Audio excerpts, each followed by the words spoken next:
This is Global Health Tube. Subscribe, share, like, and comment the channel and get an updated infos always.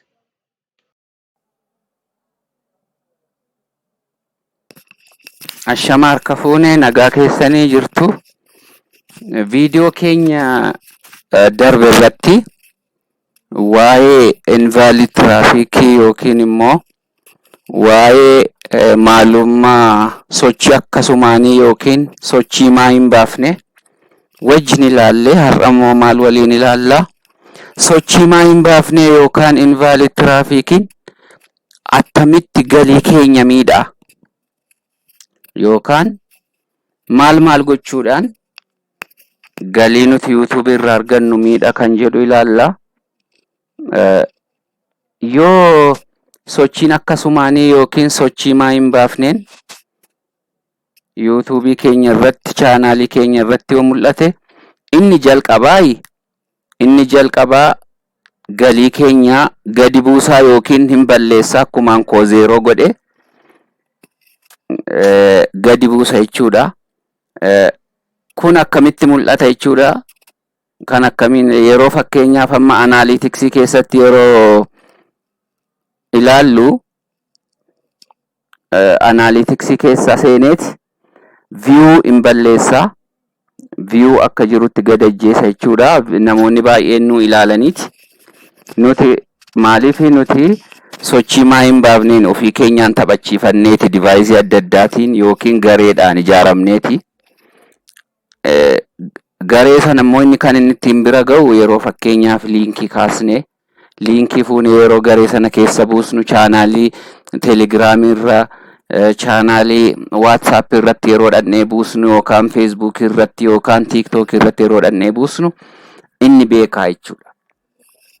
Kanaafi maal godhaa view sana nurraa kaasaa tokko view in kaasaa galii ni kaasaa laayikii ni kaasaa jechuudha.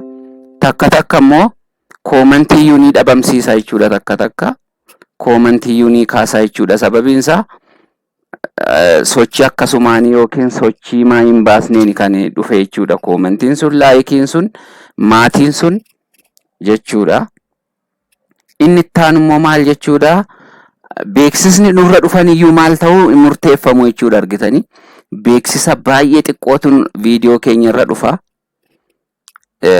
murteeffame jechuudha. Argitanii beeksisni nurra dhufe favor ads on your channel jechuun beeksisni chaanaalii keenya irratti mul'atu baay'ee xiqqaa gadi bu'aa ta'a jechuudha. Inni kuni yeroodhaafidha kan isaan gad xiqqeessan jechuudha.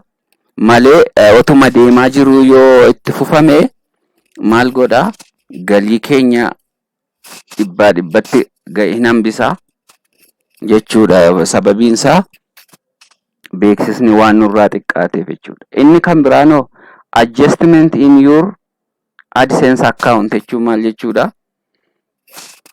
Analytics keessa yookaan YouTube studio keenya irratti isa ta'u amma tokko waan lakkaa'u nutti fakkaata qarshiin garuu gara AdSense ittiin dabarsu. AdSense keessa hin dabarsu yookiin yoo dabarse iyyuu immoo baay'ee gadi buutu kan namoonni nu hordofan qofa ofii isaaniin dhufanii ilaalan qofa dabarseeti isa kaan maal godhaa hin hambisaa hin qabaa jechuudha. Yoommoo kana ji'a darbe nuu kaffaleera ta'e ji'a kana booda akka nuun kaffalamne hin qabaa jechuudha. Maaliifi isa dura nuti karaa adda addaatiin namtolcheedhaan karaa namtolcheetiin arganne bakka buusuu waan qabuuf nuu hin qabaa jechuudha. AdSense keessa akka hin galle jechuudha. Inni kan biraa kan inni itti chaanaalii keenya yookaan galii keenya miidhu delays in payment jechuun kaffaltiin nu jalaa akka turu taasisa jechuudha. Ji'a baay'ee yookaan waggaa baay'ee akka kaffaltiin yeroo 70 guuttannee akka galiin keenya hin argamne maal godhaa gadi ajjeesaa gadi buusaa qilee mattasii gadi qabaa deema jechuudha kaffaltii keenya. Fakkeenyaaf hanga guyyaa 90tti kan inni jedhe garuu isaa oliyyuu isaa oliyyuu akka yeroon 70 nuun geenye taasisaa jechuudha argitanii.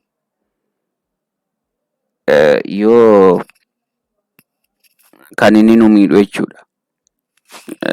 Kan inni kaffaltiin yookaan galiin keenya gadi du'aa deema maaliifi sochii maayii hin baafne waan viidiyoo keenya irra jiruuf galiin keenya gadi du'aa deemaa, gadajjeefamaa deema.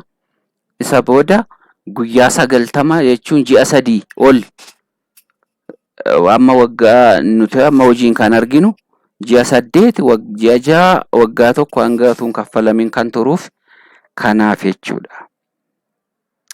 Yeroo fakkeenyaa fi invalid traffic yookiin sochii maayii hin baasne nurratti mul'atu maal jedha? Advertisers aren't charged.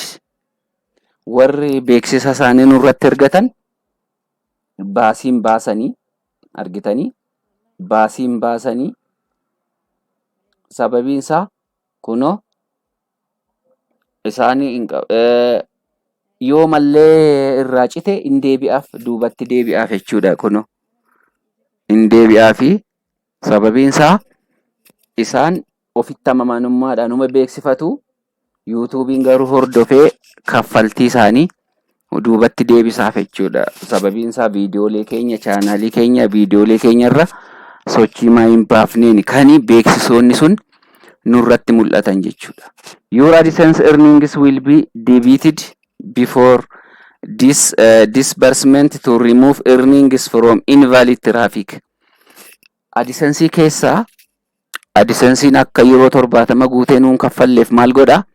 Adjustii godha jechuudha. Isa invalid yookiin sochii maayii hin baafneen hiriyoonni keenya nu taphachiisan nuti yookiin ofii keenyaan taphachiifannee kan arganne maal godha? Herregeeti akka yeroo 70 hin guunne achumatti gadi qabaa deema, achumatti gada cuucaa deema jechuudha AdSense keessa. Any debits for invalid traffic will appear as a separate line item on the payment page in AdSense. AdSense keessatti iyyuu adda baasee kaa'a jechuudha. Invalidii fi isa nagaadhaan arganne adda baaseeti sarara lamaan sararaan addaan qoodeeti kaa'a jechuudha argitanii. Sararaan addaan qoodeeti kaa'a jechuudha. Isa warri nu hordofan fedhii isaaniitiin dhufanii ilaalanii fi isa sochii maayii hin baasneen argame galii sanayyuu lamaan qoodee kaa'a jechuudha. In cases where significant activity on a channel is found to be invalid, the associated AdSense account may be suspended or permanently disabled. Yoo sochii maayii hin baasneen kun ittuma fufame maal ta'a jedha? AdSense accountiin sun tokko maal godha? Akka beeksisni irra hin dhufne hin qabama. Inni ittaanoo dhibbatti accountii sanarraa akka galiin hin argamne akka galiin irratti hin galle taasifama jedhe argitanii.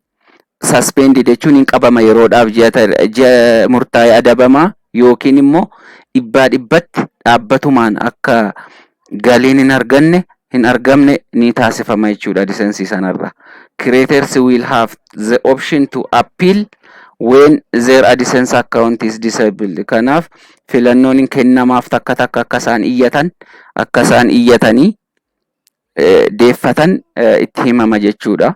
Akkaawuntiin isaanii akka AdSense isaanii akka galii gashuu jalqabutti himama jechuudha.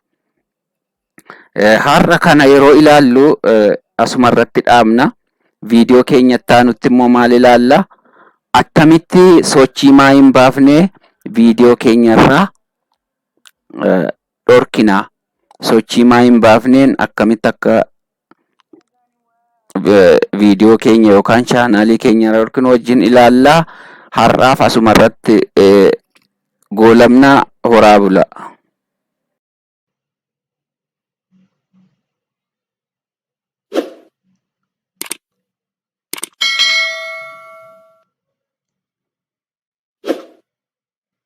This is Global Health Tube.